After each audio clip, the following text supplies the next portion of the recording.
Si Ginoong Satoshi Nakamoto, ang misteryosong utak sa likod ni Bitcoin, ay pumalo na ngayon bilang ika-11 pinakamayamang tao sa buong mundo. Oo, narinig po ninyo yan ng tama. Si Ginoong Satoshi ay may tinatayang yaman na umaabot na po sa $120 billion dahil sa biglang pagtaas ni Bitcoin. Pero sino nga ba talaga itong si Ginoong Satoshi? Bakit biglang tumaas ang kanyang yaman? At ano po ang epekto nito para sa atin bilang mga Pinoy crypto enthusiast? Kaya yan po ang siyang ating pag-uusapan sa video na ito. Pero bago po tayo magpatuloy ay pakibasa na lamang po muna ang disclaimer dito sa ibaba ng ating screen. At ayan, simulan po natin sa kung sino ba itong si Ginoong Satoshi Nakamoto at bakit po siya naging super yaman. Ayan, si Ginoong Satoshi Nakamoto ay ang creator po ni Bitcoin, ang pinakaunang cryptocurrency sa mundo. Pero hanggang ngayon, walang nakakalam kung sino ba talaga siya. Pwedeng isang tao lang siya o baka naman isang grupo. Iba-ibang teorya ang lumalabas. May nagsasabing si Hal Finney raw siya.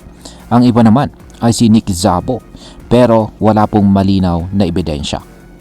Ayon po sa blockchain analytics firm na Arkham Intelligence, may hawak itong si Ginoong Satoshi ng tinatayang 1.96 million na BTC.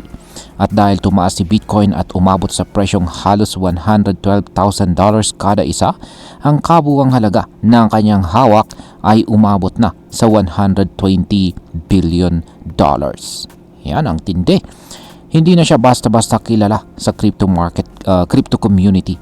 Ngayon ay kasama na po siya sa listahan ng pinakamayayamang tao sa buong mundo. Ngayon ay ano naman po ang koneksyon ng pagtaas ng presyo ni Bitcoin sa yaman ni Ginoong Satoshi? Ganito yan mga ka-crypto.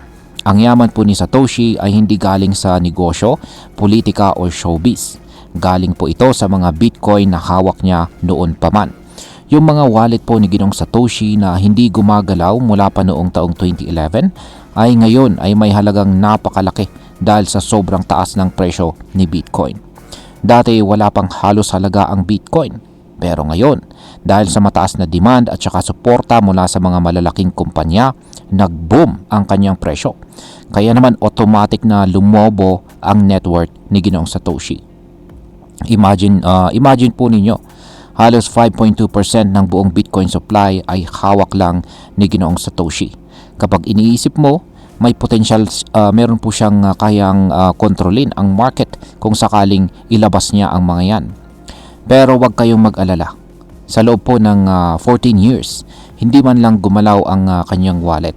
Kaya ang community ay umaasa na hindi niya basta-basta ibebenta ang mga ito. Ngayon ay paano naman po natalo ni Bitcoin ang Amazon sa market value? Ito po ang nakakabilib. Si Bitcoin ay hindi lang basta tumaas. Ngayon ay natalo rin niya ang higanting kumpanya na Amazon sa market value o market capitalization. Ang market cap po ni Bitcoin ay umabot na sa $2.16 trillion. Samantalang si Amazon ay nasa $2.13 trillion lamang. Dahil dito si Bitcoin na ngayon ang ikalimang pinakamalaking asset sa buong mundo. Ibig sabihin ay mas malaki na ang halaga ng buong Bitcoin kaysa sa isang global tech company na may physical products, logistics at milyong-milyong empleyado. Sa simpleng salita, digital na pera ang tinalo po ng isang digital na pera ang isang higanting kumpanya. Ngayon is ano po ang papel ng mga malalaking kumpanya sa pag-angat ni Bitcoin? Kung dati ang mga ordinaryong tao lang tulad natin ang bumibili ng Bitcoin, ngayon ay iba na po kasi ang eksena. Pumasok na ang mga institutional investors. Mga malalaki pong kumpanya tulad ni BlackRock, Fidelity at syempre si MicroStrategy na pinamumunuan ni Ginoong Michael Saylor ay todo suporta kay Bitcoin. Kamakailan lamang ay bumili po si Ginoong Michael Saylor ng 4,020 na Bitcoin sa loob lamang ng isang linggo at na-content po natin yan kanina. Ang kabuuan po ng hawak ng kanyang kumpanya ngayon ay nasa higit 580,000 Bitcoin na. Kaya di na nakapagtataka kung bakit tumataas ang demand at presyo ni Bitcoin.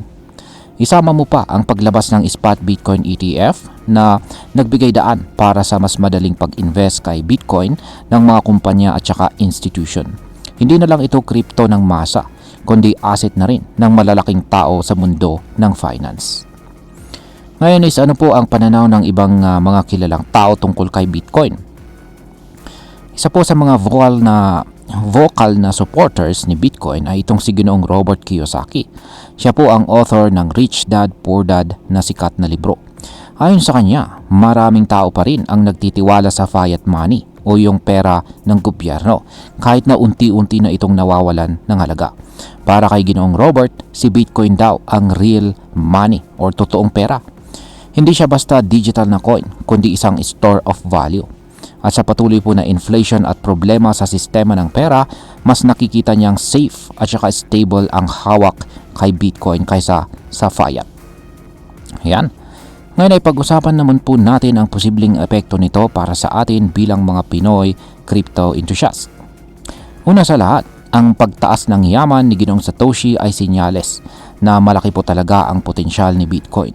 Kung kaya niya pong dalhin ang isang taong misteryoso sa top 11 richest man in the world, ibig sabihin kaya rin itong bigyan tayo ng financial growth basta maingat tayo at marunong sa tamang timing. Pero paalala lamang mga ka-crypto, hindi porket umaakyat si Bitcoin ay ibig sabihin ay guaranteed na kikita agad tayo. Lagi pong may risk ang crypto, lalo na kung hindi natin alam kung kailan gagalaw ang market. Ang magandang balita ay habang tumataas po ang institutional adoption, mas nagiging stable po si Bitcoin bilang isang asset. Kaya kung ikaw ay isang long-term investor, magandang balita po ito. Pero kung trader ka na umaasa sa short-term na galawan, dapat ay doble ingat dahil mabilis din ang pullback. At ayan, bilang panghuli ay ang masasabi ko naman tungkol dito ay para sa akin, nakakabilib talaga ang kwento ni Ginoong Satoshi Nakamoto.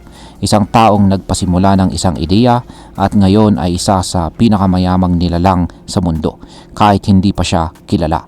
Ang kwento niya ay patunay kung gaano po kalakas ang kapangyarihan ng decentralization, ng technology at ng tamang timing. Pero sa kabilang banda, ito rin ay paalala sa atin na ang crypto ay hindi basta laro. Ang bawat galaw sa market ay may epekto sa presyo, sa kumpiyansa ng tao at sa kinabukasan ng technology na ito. Kaya kung isa ka pong Pinoy na nag-iisip pumasok sa crypto o patuloy na nag-i-invest dito, huwag kang magmadali. Mag-aral, mag-research at saka magplano. Tandaan mo, si Ginoong Satoshi ay yumaman, hindi dahil sa hype, kundi dahil sa paniniwala sa vision kay Bitcoin. At ayan, hanggang dito na lamang po tayo sa video na ito mga ka-crypto. Marami pong salamat sa panunood. Ingat po tayo lagi at God bless po sa ating lahat.